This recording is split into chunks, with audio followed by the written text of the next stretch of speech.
Presidente Iracema, fiz questão de caminhar aqui da tribuna, até para explanar melhor aos colegas que, por alguma razão, venham a ter dúvidas com relação às razões do veto. Vou aqui rapidamente ler as razões do veto, para que a gente possa ter consciência daquilo que a gente está votando. E antes, vou colocar aqui. Senhora Presidente, comunico a Vossa Excelência que, nos termos do artigo 47 da Constituição Estadual, decidi vetar integralmente, por padecer de vício de inconstitucionalidade e por ser contrário ao interesse público, o projeto de lei 196 de 2021,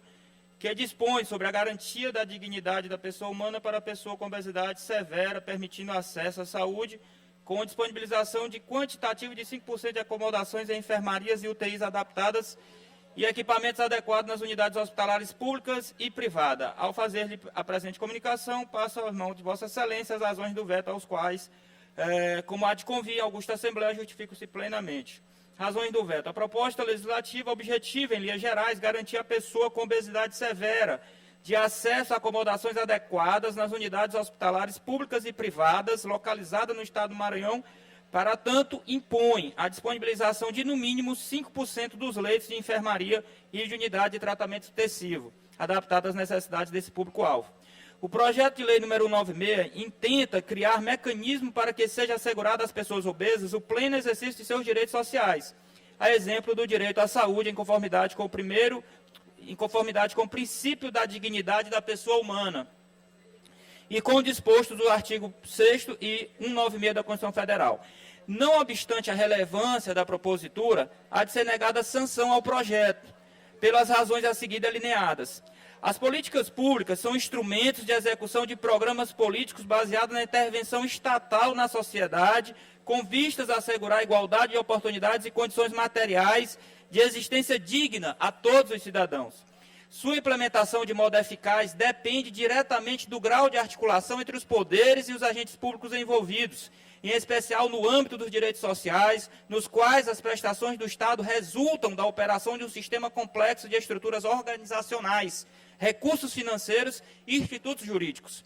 Sem olvidar o dever do Estado de garantir o acesso à saúde dos princípios regentes do Sistema Único de Saúde e dos artigos 18, 22 e 25 da Lei Federal 13146, de 6 de julho de 2015, o Estatuto da Pessoa com Deficiência, faz-se necessário pontuar que, para que as ações públicas sejam efetivas e bem-sucedidas, é preciso, antes de qualquer coisa, estudo acerca do contexto vigente, das características e necessidades do público-alvo, análise rigorosa da capacidade do Estado, bem como o exame das alternativas que melhor contribuirão para o alcance dos fins almejados. Nesse ponto, faz-se relevante registrar que, nos termos do artigo 55 do Estatuto da Pessoa com Deficiência, a concepção e a implementação de projetos que tratem do meio físico, de serviços, equipamentos e instalações abertos ao público, de uso público ou privado, de uso coletivo, devem ter como referência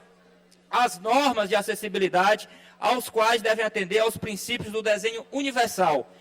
Entende-se por desenho universal a concepção de produtos, ambientes, programas e serviços que podem ser usados por todas as pessoas, sem necessidade de adaptação,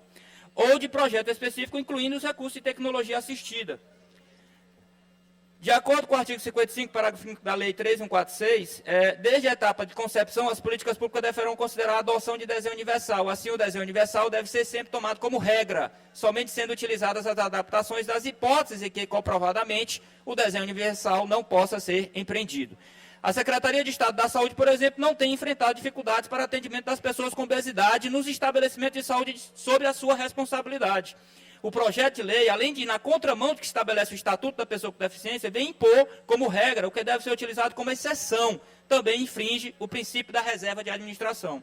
É consabido que a divisão constitucional das funções estatais, em razão do sistema de freios e contrapesos, não é estanque, de modo que é possível a instituição de mecanismos de controle marcados pela interpretação dos poderes a fim de combater atos eventualmente centralizados e abusivos por parte de cada um deles. Contudo, a Constituição da República restabeleceu um modelo de estatuto no qual a interferência de um poder sobre o outro é exclusivamente autorizada nas hipóteses legalmente previstas, restando vedada ao Legislativo, em decorrência do princípio da reserva de administração, intervir direta e concretamente em matérias inerentes, exclusiva à competência da administração do Poder Executivo. O princípio constitucional de reserva da administração constitui limite material à intervenção normativa do Poder Legislativo, pois como princípio fundado na separação orgânica e na especialização funcional das instituições do Estado, caracteriza-se no sistema constitucional pela identificação de um conjunto de reservas funcionais específicas do governo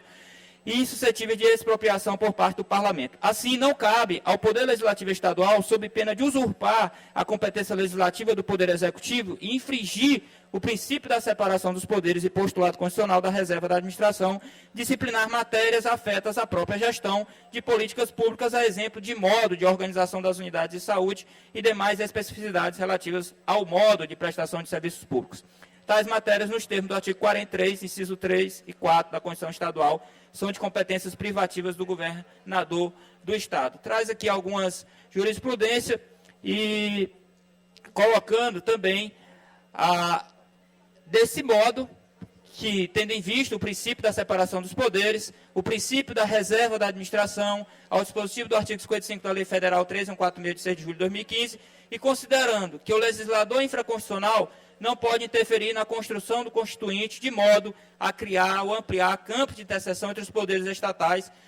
oponho o veto ao projeto de lei 196/2021. Então, senhora presidente, a gente caminha pela manutenção do veto pelo voto não.